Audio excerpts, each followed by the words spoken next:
오늘 말씀의 제목은 예배자로 살게 하소서, 예배자로 살게 하소서라는 제목으로 말씀을 전합니다. 올해 우리 교단 표입니다. 현수막에 있는 것처럼 같이 한번 읽겠습니다. 복음의 사람 예배자로 살게 하소서. 올 한 해 우리 교단 또 우리 교회의 표입니다. 주제 성부는 그러니까 주제 성경 말씀으로는 우리가 시편 50편 5절하고 로마서 12장 1절 2절입니다. 작년서부터 이제 계속 우리 교단에서 이제 힘을 내는 게 뭐냐면, 강조하고 있는 게 뭐냐면 예배 회복입니다. 몇 년 동안 코로나 때문에 모이기도 힘들었고 어려운 시절을 지냈는데 이제 좀 자유로워졌잖아요. 그래서 예배로 다시 모여야 됩니다.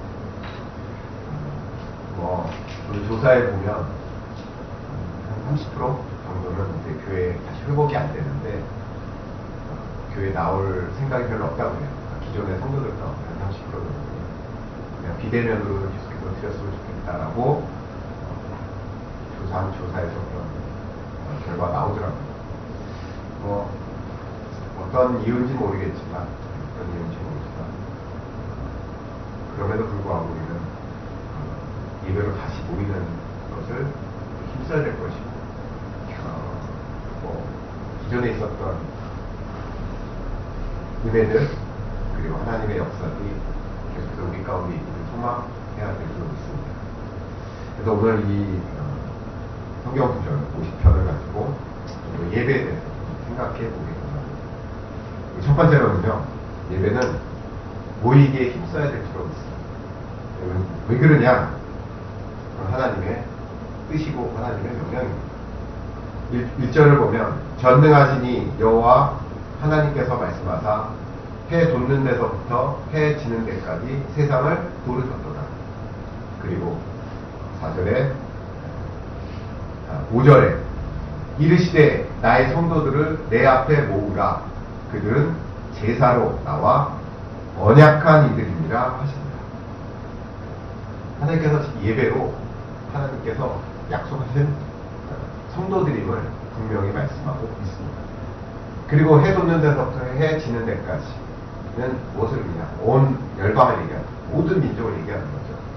그들로부터 하나님께서 하나님의 사람을 그냥 각곳에 그냥 흩어져서 그냥 개인적으로 만나는 게 아니라 모이다입니다. 그것이 가장 기본적인 하나님의 말씀입니다.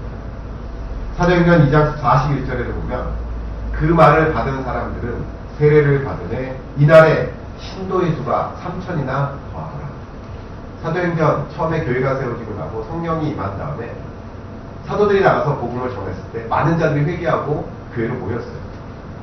하루에 3,000명씩 더해지는 은혜가 있었다고 얘기를 하는데, 그들이 3,000명씩 모여서 그냥 흩어진 게 아니라 모이면 모이기에 힘썼다. 그 모이기에 힘쓰기 위해서 교회를 세우는 거죠. 그전까지는 다 각자 생활하다가 이제 예수 그리스도의 이름으로 내가 하나님의 자녀구나 라는 것을 믿기 시작하고 하나님의 부르심을 받았기 때문에 이제 모이기 시작합니다. 그래서 시작한 게 교회입니다. 처음엔 작은 사람들이 모였기 때문에 마가의 다락방에 모였지만 이제는 점점 숫자가 늘어나기 때문에 성전은 교회 짓게 되고 또 같이 모이게 됩니다. 그러니까 하나님께서는 모여서 예배 드리는 것을 좋아할 뿐만이 아니라 하나님께서는 우리에게 그렇게 명령하셨습니다. 구약시대 때도 마찬가지죠. 하나님께서 절기를 정해놓고 이날만큼은 모든 이스라엘 민족이 나와서 하나님께 제사를 드리라 얘기합니다. 그래서 이스라엘 백성들은 평소에는 각자 와서 예배를 드렸지만 하나님이 정해놓은 절기 때는 모든 백성들이 다 나와서, 아이들까지 할 것 없이 다 나와서 한 자리에 모여서 하나님께 제사를 드리고 제사장의 말을 들었습니다. 왜냐? 하나님의 기뻐입니다. 그리고 하나의 공동체라는 것, 하나의 형제 자매라는 것을 함께하기 위해서 하나님께서 원하셨다는 것. 근데 하나님은 단순하게 모여서 나에게 예배하고 경배하고 나에게 제물을 드려, 그것으로 끝나는 게 아닙니다. 오늘 3절서부터 보면 우리 하나님이 오사 잠잠하니 아니하시니 그 앞에는 삼키는 불이 있고 그 사방에는 광풍이 불리로다. 하나님이 자기의 백성을 판결하시려고 위 하늘과 아래 땅에 선포하여 이르시되 나의 성도들을 내 앞에 놓으라. 그들은 제사로 나와 언약간 이들이라 하시오. 뭐라고 되어 있습니까? 하나님이 그냥 조용히 앉아서 재물 받고 니네들 모이는 거 내가 구경하겠다. 그게 아니라 하나님께서 삼키는 불을 주시고 그리고 광풍을 불겠다. 이게 무슨 얘기입니까? 역사하시겠다는 거예요. 내가 니네들이 모였을 때 내가 하나님의 능력을 보여주겠다라는 하나님의 약속이고, 그리고 위하늘과 땅 아래에 선포하노라. 하나님께서 모든 것을 통하여 모든 곳에서 너희들이 모여 제사 드리고 예배 드릴 때 하나님께서 하나님의 살아계심과 역사하심을 보여주겠다라고 약속하는 겁니다. 그렇기 때문에 우리들 이 시간 모였을 때 이 시간에도 하나님께서 역사하실 줄 있습니다. 비록 우리가 눈에 보이고 하나님의 광풍을 불고 비바람을 내리시고 눈에 보이지 않는다 할지라도 우리 가운데 이미 기적의 씨앗은 심어지게 되고 하나님의 역사하심이 우리 가운데 이미 이루어지고 있다. 여러분 찬송하고 기도하고 우리가 그냥 도자기 우리 인간의 말인 것 같고 기도할 수 있지. 그게 아니라 이미 하나님께서 그걸 들으시고 또 이 말씀 가운데 역사해 주시고 우리 찬송하는 가운데도 하나님의 우리 마음속에서 움직이시고 또 교회 가운데 그리고 많은 사람들 가운데 하나님께서 역사하실 줄로 믿으시기 바랍니다. 왜냐? 하나님께서 약속하셨기 때문에. 하나님이 약속하시고 하나님이 이미 선포하셨기 때문에 이와 같은 일들은 이 시대에도 이 시간에도 우리 가운데 있을 줄로 믿습니다. 요즘은 이제 코로나 때문에 많이 없지만 예전에는 연말 되면 뭐 이렇게 라이브 공연에서 큰 잠실운 동네에서 유명한 가수들이 이렇게 라이브 공연 같은 거 하잖아요. 콘서트 같은 거 하잖아요. 우리나라에서 콘서트 제일 잘하는 가수는 제가 봤을 때는 싸인 것 같아요. 특히 여름에 물 갖고 막 물도 엄청나게 쓰고 막 한여름에 막 더우니까 너무 신나게 뛰어노니까 우리도 가끔 유튜브 같은 데 나오잖아요. 방송 같은 데 어마어마하게 8씩 들어가면서 무대 장치하고 그 다음에 물도 엄청나게 쏘고 그 다음에 희한한 무슨 장치 같은 거 만들고 화려하게 하고 불꽃도 쏘고 막 난리 나잖아요. 여러분들 돈을 많이 쏟아붓는 이유가 뭐겠습니까? 사람들에게 좋은 경험, 즐거운 경험, 그러니까 내 공연을 아주 즐기게 하기 위해서 그런 일을 하잖아요. 물론 가수마다 소박하게 소극장에 사는 사람도 있지만 그렇게 크게 하는 이유는 즐거움을 주기 위해서 뭔가 보여주려고 노력하는 거예요. 그리고 그 속에 들어가면 재밌다고 또 다음에 또 가잖아요. 또 새로운 경험을 했다고 또 가잖아요. 그거하고 좀 비교하는 게 좀 그렇지만 하나님도 우리 가운데 약속하셨습니다. 너희들이 예배 가운데 모이면 역사하시겠다. 이제 우리는 하나님의 역사를 바라보며 기대하며 예배로 모이는 우리들이 되어야 될 줄로 믿습니다. 가끔 그런 얘기를 듣습니다. 예배가 지루하다, 예배가 재미없다 이런 얘기를 하는 분도 덜어 있습니다. 그런데 저는 그렇게 생각해요. 예배는 일방적으로 하나님의 역사심을 바라고 소망을 해야 되겠지만 우리가 준비된 마음과 소망하는 마음이 있어야 된다고 생각이 듭니다. 예배를 준비하는 목회자만 앞에 쓰는 사람들만 준비하고 기도하고 그래서 여러분 가운데 설교하고 찬송하고 그게 아니라 여러분들도 소망하는 마음이 있어야 돼요. 요즘 학교 다니다 보니 가끔 세미나 같은 걸 합니다. 강의 같은 거나 특강 같은 걸 해요.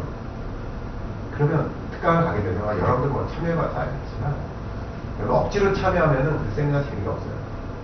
억지로 교수님이 부르거나 누가 불러서 이게 무슨 주제인지도 모르고 그냥 앉아있으라는 게 앉아있으면 이게 진짜 한국말인지 영어인지 이 어느 나라 말 외계어인지 잘 몰라요. 조직기만 하고 모릅니다.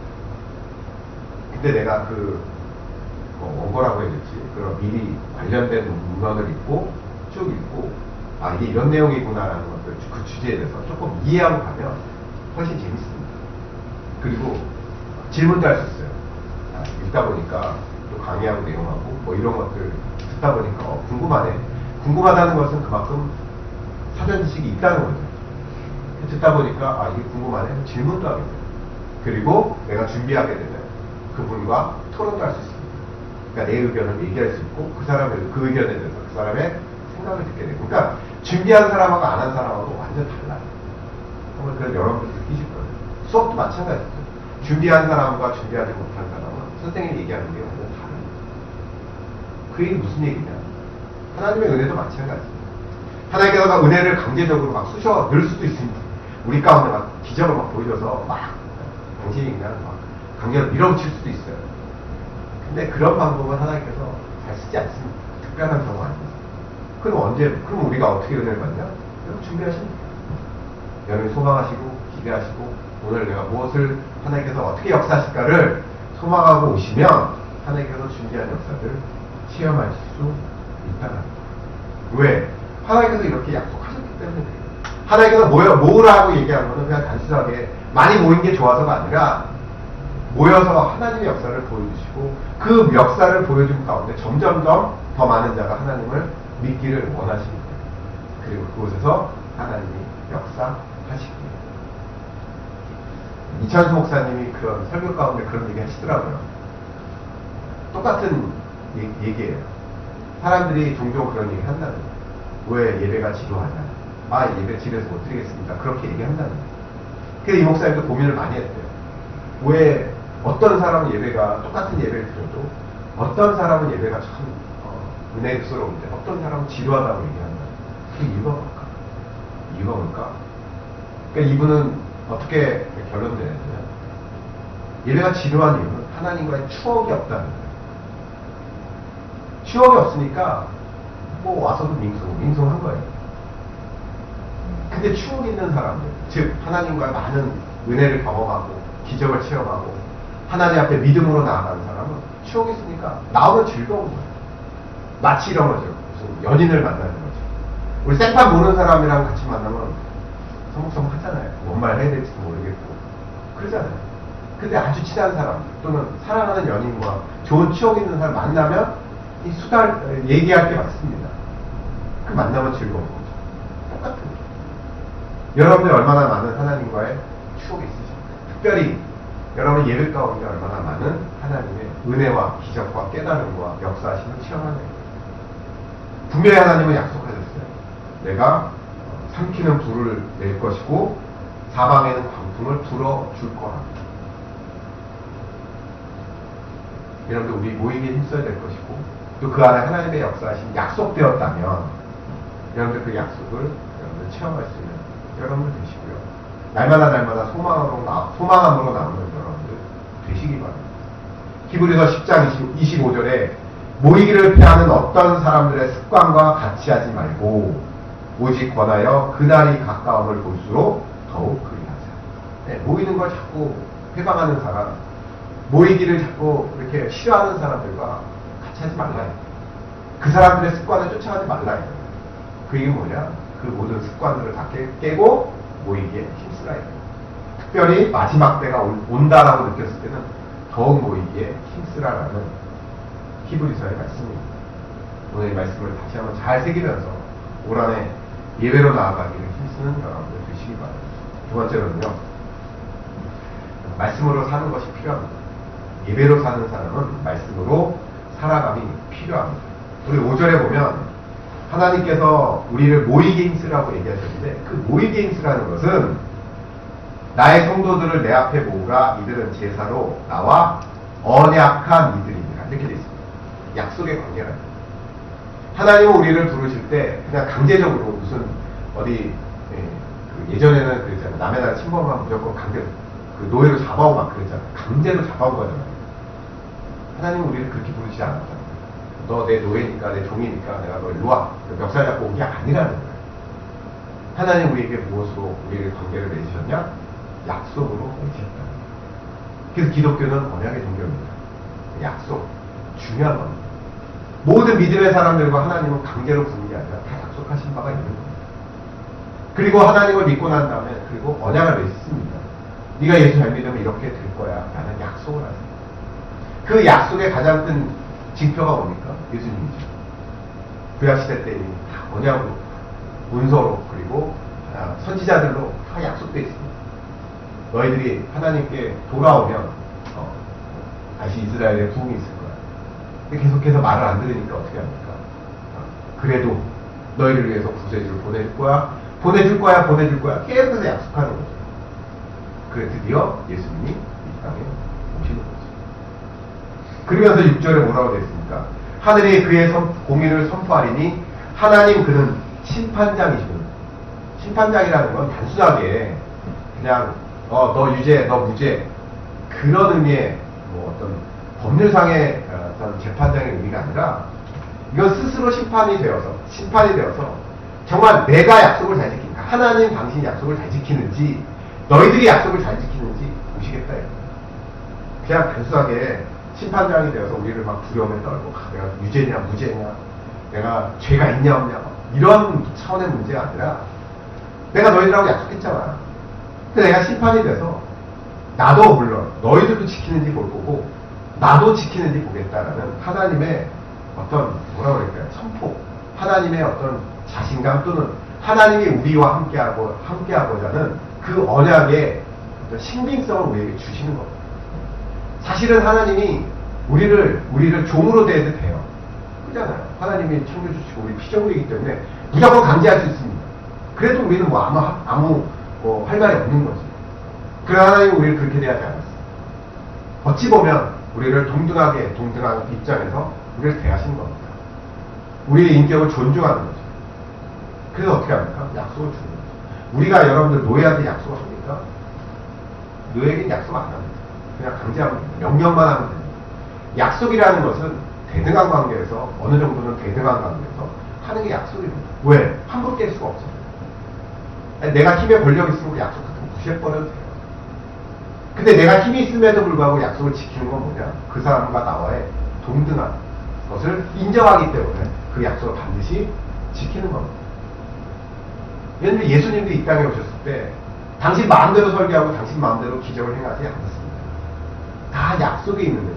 구약 성경의 말씀에 있는 대로 그리고 하나님께서 주신 그 약속에 따라서 설교하고 그 다음 말씀을 전하고 그 다음에 기도하시고 그 다음 이적을 행하셨지 당신 마음대로 막 하지 않았어요. 그래서 자기 고향에서 나사렛이라는 그 갈릴리에서는 이적을 행하지 않았어요. 예수님조차도 하나님과의 약속 그리고 우리에게 많은 약속을 하십니다. 사도들에게 약속하고 성도들에게 약속해요. 왜? 존중하는 겁니다. 하나님과 우리가 모이게 힘쓰라는 것이 그냥 강제로 되는 게 아니라 하나님과 약속이 됩니다. 여러분들 무법천지라는 말 아시죠? 무법천지라는 말. 무법천지라는 게 뭡니까? 아무리 법을 정해놓고 그죠? 아무리 무슨 군대를 있다 할지라도 그런 거 다 소용이 없는 거야. 다 내 맘대로야. 다 죽여버리고 마음에 안 들면 다 죽여버리고 그리고 법이고 뭐 제도고 그런 거 없어요. 요즘 뭐 일부 아프리카나 남미 같은 데 있잖아요. 남미 같은 데는 마약 마약 우두머리들이 시장도 죽이고 의원들 국회의원들 막 납치하고 막 난리 나잖아요. 우리나라 같은 나라에서는 택도 없는 얘기죠. 그러니까 이 법이 잘 정해지고 시스템이 안정된 나라에는 택도 없는 얘기죠.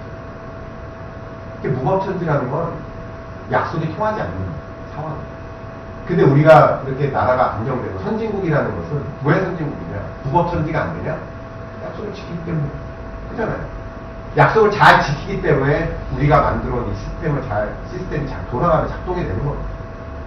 사실 약속이라는 게 무슨 강제되는 것도 없고 눈에 보이는 것도 없습니다. 그럼에도 불구하고 우리가 약속을 지키기 때문에 서로 이렇게 동등한 입장에서 서로 배려하는 입장에서 그걸 지키기 때문에 우리가 그것을 우리 시스템이 안정이 되고 시스템이 지켜지는 거고 그리고 약속이 지켜지면 불공평이 없습니다. 그렇잖아요. 너나 나는 똑같이 약속을 지키는데 불공평할 게 뭐가 있어요? 불공평한 건 뭡니까? 약속을 어기기 때문에 불공평한 거예요. 예를 들자면 우리 있었잖아요. 돈 많은 사람들 원래 약속은 이렇게 되는데 편법을 써서 약속을 깨트리는 거죠. 돈이 있고 권력이 있으니까 그 힘을 이용해서 그것을 무너뜨리기 때문에 우리는 그걸 불공평하다 얘기하는 겁니다. 그래서 불공평하기 때문에 나중에 단죄를 당하는 거예요. 처벌을 받는 겁니다. 그 처벌을 받는 게 공평한 겁니다. 또 그 처벌조차도 내가 마음대로 내가 원하는 대로 두들겨 패는 게 아니라 약속돼 있는 법에 정해진 그 약속에 따라서 저 사람은 사형, 내 감정적으로는 죽어도 마땅하지만 약속되어 있는 것 때문에 죽일 수 없는. 그잖아요. 그런 겁니다. 다시 한번 말씀드리지만 하나님은 창조주세요. 그렇다고 해서 우리를 막 아무렇게나 대하지 않습니다. 하나님은 약속을 하셨기 때문에, 우리와 약속을 했기 때문에 그 약속을 하나하나 지키신다. 근데 여러분들도 이 약속을 잘 알고 따라가는 우리들이 되어야 될 필요가 있습니다. 말씀드렸잖아요. 여러분들 공평한 세상을 원하십니까? 요즘 뭐 세상에서 평등한 세상 그렇잖아요. 약속 잘 지키면 평등한 세상이 됩니다. 물론 그 약속 자체가 불공정하게 되었다고 그러면 그건 개선하면 되는 거예요. 아, 시대가 변해서 이건 불공정하구나. 그래 요즘 계속 국회의원이 법을 바꾸잖아요. 근데 여러분 법을 잘 지키시면 공평한 세상이 됩니다. 평등한 세상이 돼요. 그리고 그것이 마음에 안 들고 그게 불리하다? 그럼 국회의원을 설득을 해서 그걸 법을 바꾸면 되고.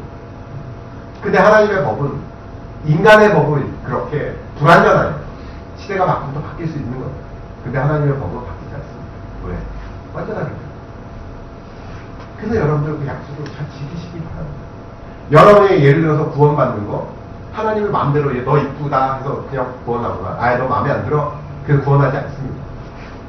그게 아니라 정해진 대로 우리가 세상에서 가난하건 부자건 세상에 좋은 일 했건 뭐 나쁜 일은 아니겠지만 좀 크게 공헌하지 않는 할지라도 약속된 대로 예수 그리스도를 영접하고 회개하면 구원을 얻으리라. 그렇게 되는 거예요. 그건 약속했기 때문에 그건 하나님이 깰 수가 없습니다. 저 사람 왜 구원받습니까? 우리 같아서 저런 사람이 어떻게 구원을 받아? 그 사람이 나중에 회개하고 예수 믿으면 구원 받는 거예요. 하나님이 약속했기 때문에 그건 어쩔 수 없는 겁니다. 하나님이 그 약속을 깰 수 없다는 겁니다. 왜? 본인이 신선장입니다. 그래서 가끔 목사님들이 그런 얘기 하잖아요. 여러분들 기도 응답 받기 원하십니까? 100% 받기 원하십니까? 그러면 다 받기 원하십니까? 어떻게 기도하면 됩니까? 말씀 붙들고 기도하면 됩니다. 하나님 당신이 이렇게 약속하지 않았습니까? 그럼 이 응답해 주세요. 하나님이 약속한 거기 때문에 그건 들어줄 수밖에 없다는 겁니다. 다시 한번 말씀드리면 약속은요. 약속을 지킨다는 건 여러분들 가운데 평안을 줄 수 있어요. 그리고 하나님이 절대로 불공정한 하나님이 아니고 불평등의 하나님이 아니라는 것을 알 수 있다는 겁니다. 여러분들 이제 우리 교회도 목사님들도 세상에 있는 것처럼 세상의 그 생물학적 나이로 은퇴할 때가 됩니다. 70이 있는 텐데 세상적으로 보면 이제 베이비 부모라고 해서 60년대, 70년대생, 특히 50년대 후반, 60년대생들 그 당시에는 인구가 많았단 말이에요. 벌써 시간이 흘러서 이분들이 다 은퇴를 한단 말이에요. 은퇴자들이 되게 많아요. 우리 목회자들 가운데도 그때 목회하셨던, 그때 태어나서 목회하셨거든요. 요즘 몇 년 살 은퇴자들이 되게 많습니다. 우리 노예도 은퇴자들이 꽤 많은데 은퇴하신 분들 가운데는 큰 교회에서 목회하시다가 은퇴하면서 노후가 조금 보장이 되시는 분들이 그러시는 분이지만 그래도 대다수의 그 목회자들은 작은 교회로 은퇴하신 분들이 꽤 있어요. 근데 그분들이 은퇴하고 나시면 좀 생활에 걱정이 될 만한 그런 분들도 있어요. 평생 작은 교회에서 좀 헌신을 하시다가 은퇴하고 나서 조금 힘드신 부분도 있을 수 있어요. 근데 그 목회자들, 그 목사님들이 결코 자신의 삶에 대해서 그리고 앞으로의 삶에 대해서 결코 후회하지 않습니다. 어떤 분들은 만약에 세상에 나갔으면 좋은 배경에서 살 수 있었던 분들도 계시지만 그거 다 내려놓고 다 작업을 하셨다고 합니다. 어떤 시골에서 은퇴하시고. 근데 결국 그들은 후회하지 않아요. 왜 후회하지 않습니까? 하나님의 약속입니다. 하나님을 위해서 헌신했던 사람들, 심령에 가난했던 사람들, 자신이 의를 위하여 핍박받았던 사람들, 그리고 하나님 나라를 위해서 헌신했던 것들, 하나님이 다 갚아 갚아주시고 면류관, 영광의 면류관 갚아주실 것이고 천국에서 우리가 영원히 함께하는 그걸 믿기 때문에 그 약속을 믿기 때문에 그렇게 사셨고 앞으로도 그렇게 사시는 거예요. 만약에 그 약속이 깨진다? 누가 그렇게 되겠습니까? 그 얘기는 무슨 얘기냐면 우리도 마찬가지죠. 우리가 뭐 여러분 가운데 경제적으로 좀 부유하게 살 수 있고 좋은 일들 하실 수 있는 분도 계실 수 있어요. 중요한 건 뭡니까? 내가 그 안에 하나님의 약속을 지켰냐 안 지켰냐. 또 우리가 경제적으로 어려울 수 있고 또 어려운 상황 가운데 계신 분도 계실 수 있어요. 중요한 건 뭡니까? 그게 그 사람의 어떤 저주가 아니라 그 안에 바른 내가 하나님의 약속을 잘 믿고 가느냐. 사람마다 상황이 다 다르기 때문에 뭐라고 말은 할 수 없어요. 그 상황에 대해서는 말할 수 없어요. 하지만 동일하게 적용되는 건 뭐냐? 약속을 지키는 거예요. 우리가 약속을 믿기 때문에 어떤 고난과 어려움도 이길 수 있습니다. 그 경제적으로 어려운 거 그것도 극복할 수 있어요. 좌절하지 않고 또 우리가 절망하지 않는 이유 약속이 있기 때문에 기대하고 소망하며 나가는 그 기대와 소망이 언제 무너지냐? 우리가 예배를 게을리할 때, 그리고 내가 복음의 사람이라는 것이 의식이 희미해졌을 때 우리는 그 하나님의 약속을 잊어버릴 수 있다는 거예요. 그게 여러분 꼭 기억하시기 바랍니다.